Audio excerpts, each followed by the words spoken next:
Para o torcedor do Fortaleza que estava preocupado, desesperado, tenso, fazendo cálculos, será que o Fortaleza vai ficar na Série A?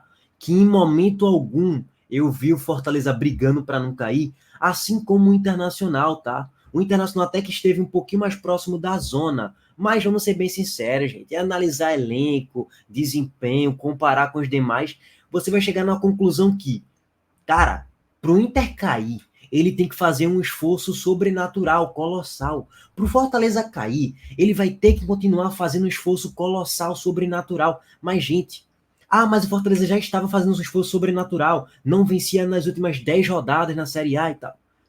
Mais ou menos. Verdade, se a gente pegar o resultado da coisa, beleza. O Fortaleza vinha se esforçando para entrar na briga contra o rebaixamento. Só que nos últimos 2 jogos, antes desse contra o Bragantino, o Fortaleza já tinha mostrado a reação de um time que não ia cair.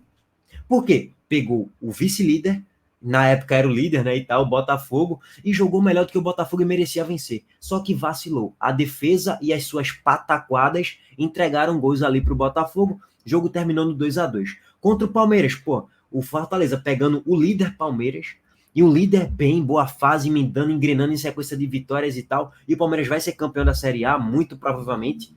Fortaleza jogou melhor do que o Palmeiras e só não venceu porque perdeu gols claríssimos na reta final do segundo tempo, no início do segundo tempo e na reta final. Então, assim, o Fortaleza jogou bem contra o líder e o vice-líder nas últimas 2 rodadas antes desse jogo. Aquilo ali, gente, era uma reação clara de um time que não ia cair.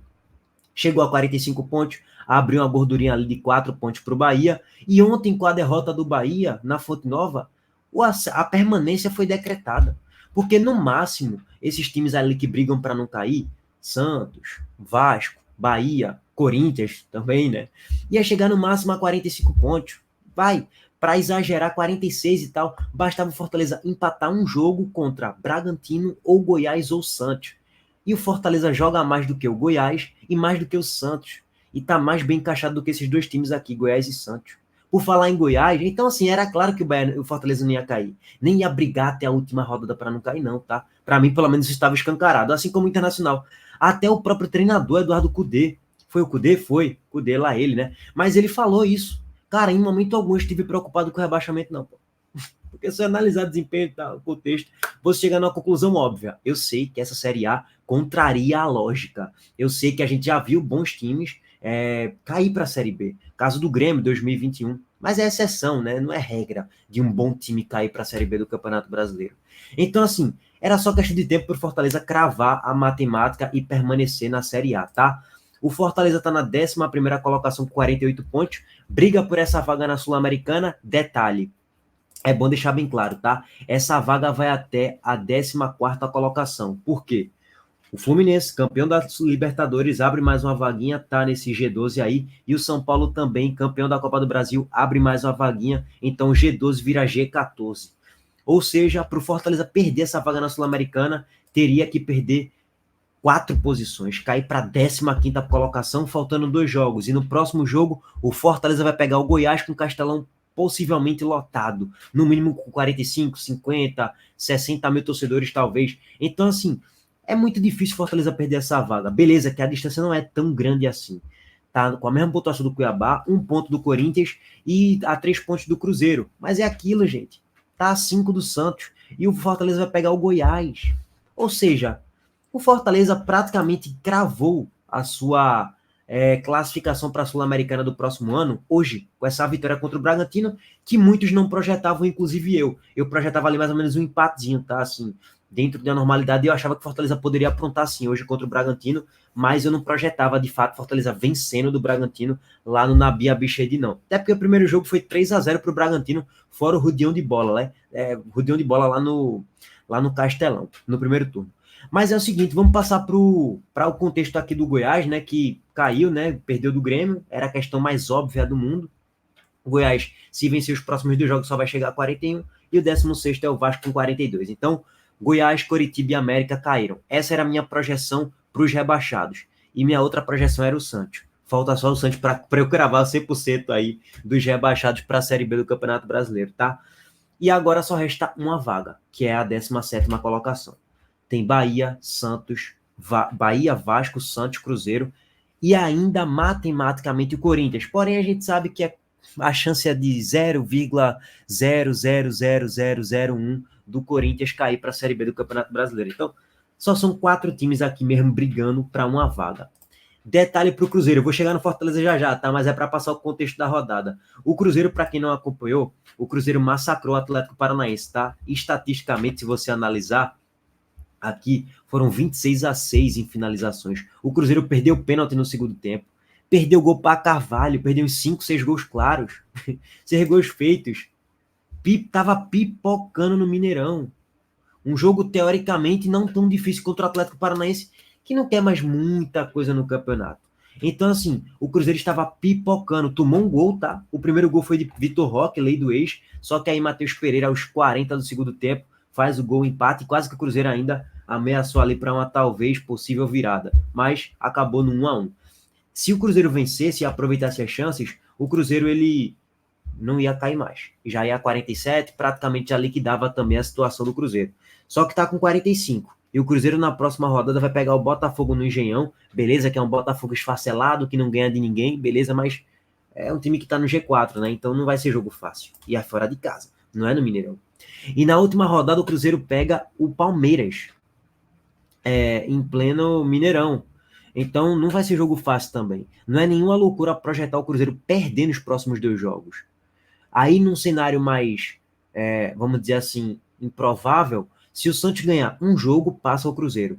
Se o Vasco ganhar um jogo, passa o Cruzeiro. Se o Bahia ganhar um jogo e empatar outro, passa o Cruzeiro. Então, ainda não tem nada de vida muito tranquila para o Cruzeiro, não. Agora, óbvio, se o Cruzeiro pontuar nos próximos 2 jogos, fizer um ponto, aí praticamente já liquidou também a sua permanência. Porque o Bahia, no máximo, vai fazer 45 pontos, tá? O 17º, no máximo, chega a 45. Nada além disso. Essa é a projeção lógica dos confrontos, desempenho, qualidade de elenco e todo o contexto, tá?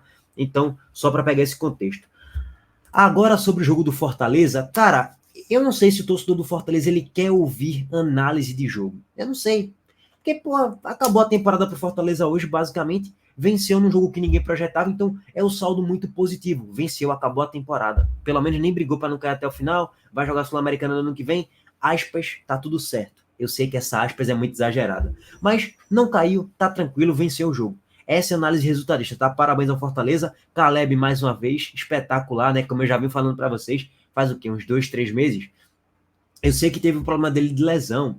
Pô, a Caleb é um cara que se lesionou, aí às vezes ele, mesmo no banco, ele tava se recuperando de lesão, por isso que o Vojvoda não colocava ele de titular e tal, não sei o quê. Ok, irmão, mas vários jogos eu olhava e, pô, por que esse cara tá jogando de ponta direita, ou aberto pela direita e tal? Por que ele não tá jogando de meio atacante? Por que ele não deveria ter mais minutagem?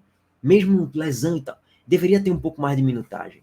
Enfim, agora ele tá tendo, né? Finalmente ele tá tendo mais minutagem e jogando de meio atacante, que é a posição que ele sabe jogar. Adivinha quem foi melhor em campo hoje de novo? Caleb, pô. Porque ele joga muita bola, ele brinca de jogar futebol.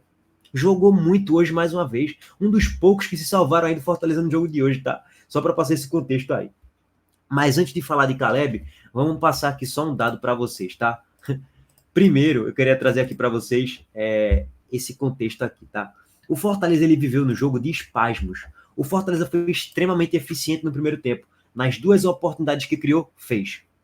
A primeira, com Pikachu recebendo passe de Guilherme, chuva 1-0. E a segunda, com Caleb recebendo passe de Galhardo, ele já domina driblando. É a qualidade de técnica, né, que diferencia dos demais. Ele já domina driblando o zagueiro do Bragantino. E ficando cara a cara com Cleiton, que é um goleiro maluquinho. Goleiro louco, tá, gente? Cleiton é um louco. É Cleiton maluquinho. Aos 43, irmão, do segundo tempo, ele tava na grande área. Irmão, vocês escutaram o que eu acabei de dizer? 43 do segundo tempo. 43 do segundo tempo. Ele foi pra grande área umas 5 vezes, dos 43 até os 55. É um goleiro meio maluco. Tem dia que ele faz milagres e milagres, tem dias que ele entrega a paçoca também. Bom, o Fortaleza fez um primeiro tempo extremamente defensivo, a posse de bola não nega isso, né? Se a gente for pra posse de bola, o Fortaleza teve 19% de posse de bola, pô. O Bragantino teve 81% de posse de bola. 9-13 finalizações. As 3 que o Fortaleza finalizou na barra, 2 foram gols. Beleza. Aí vem o ponto. Você pensa que foi um amasso do Bragantino no primeiro tempo. Não, não foi. O Fortaleza ele conseguiu até se defender bem e conseguiu em raros momentos algumas jogadas de contra-ataque que foi eficiente e gerou os gols do Fortaleza. Show! Vem o segundo tempo, aí toma um golzinho ali no final com o Sacha, né? Sai a finalização de Eric Ramírez e Sacha desvia, 2-1, o Bragantino diminuiu o placar. Vem o segundo tempo. Aí, irmão, foi um segundo tempo tenebroso do Fortaleza. Porque o Fortaleza continua, assim, ele piora na marcação, o Bragantino começa a criar muitas chances de gols, João Ricardo tendo que fazer defesa, Fernando Miguel, que entra no segundo tempo, no lugar de João Ricardo, também teve que fazer uma defesaça, o Fortaleza piora muito na marcação, se acovarda muito, em quase que momento nenhum cria oportunidade. Até o próprio Tinga falou isso. Terminando o jogo, o Tinga falou, cara, a gente tava com medo, pô. Ele mesmo falou isso, tá, gente? Não sei o que eu tô inventando, não. Ele falou, cara, a gente tava com medo, há 10 jogos que a gente não sabe o que é vencer e tal. A gente queria resguardar o resultado de todo jeito, ficar aqui fechadinho e tal. E a gente, de fato, não conseguiu fazer um grande jogo hoje, não, mas o que vale é os 3 pontos. E foi isso. O Fortaleza continuou muito acovardado, muito lá atrás, permitindo o Bragantino criar várias e várias situações. Só que aí o Bragantino não marcou. E o Fortaleza teve a grande oportunidade para matar o jogo aos 23. Pedro Augusto, que é fraquíssimo, perde um gol cara a cara, num 2 contra um goleiro. Ele recupera a bola ali no campo de ataque, né? O zagueiro do Bragantino dá uma pichotada e ele domina, carrega. Teve todo o tempo do mundo para driblar goleiro, para meter por cima do goleiro, para finalizar no canto, para fazer o que quisesse. Até tocar, talvez. E ele perde um gol feito. Mais uma vez eu pensei, agora o Fortaleza vai tomar um empate. Aconteceu assim contra o Palmeiras, assim contra o Botafogo. Vai tomar um empate hoje também como castigo. Só que o Fortaleza não tomou, tá? E detalhe, o Fortaleza tem 2 jogadores a mais em campo a partir dos 30, 32 minutos. E mesmo assim o Fortaleza continuou mal no jogo. O Fortaleza não fez um bom jogo, o segundo tempo foi horrível. O Fortaleza não fez nada, a não ser esse gol perdido de Pedro Augusto aí, numa pichotada da defesa. O Fortaleza não cria mais nada, só aos 49 que Guilherme chega ali numa bola e tal, aleatória. E só naquele bumba meu boi e tal. O Fortaleza simplesmente abdicou do jogo no segundo tempo. No primeiro tempo também não criou muito, mas foi um pouquinho mais dinâmico. Agora o segundo tempo foi muito ruim na marcação e na criação. E quando criou, perdeu o gol. Mas o torcedor do Fortaleza não quer saber disso, né? Quer saber dos 3 pontos conquistados e a permanência garantida na Série A do Campeonato Brasileiro, tá? Bom, gente, é isso por enquanto, tá? Tamo junto, deixa o like, se inscreve no canal, ativa o sino, a gente tá de volta aí mais tarde. Valeu, gente. Me perdoa, nação. Pedro Augusto que perdeu o pênalti da final da Sul-Americana, né? Eu até agora não entendi o motivo da contratação de Pedro Augusto. Desde o primeiro jogo que eu vi de Pedro Augusto, eu já falei, bagre. Tamo junto, abraço.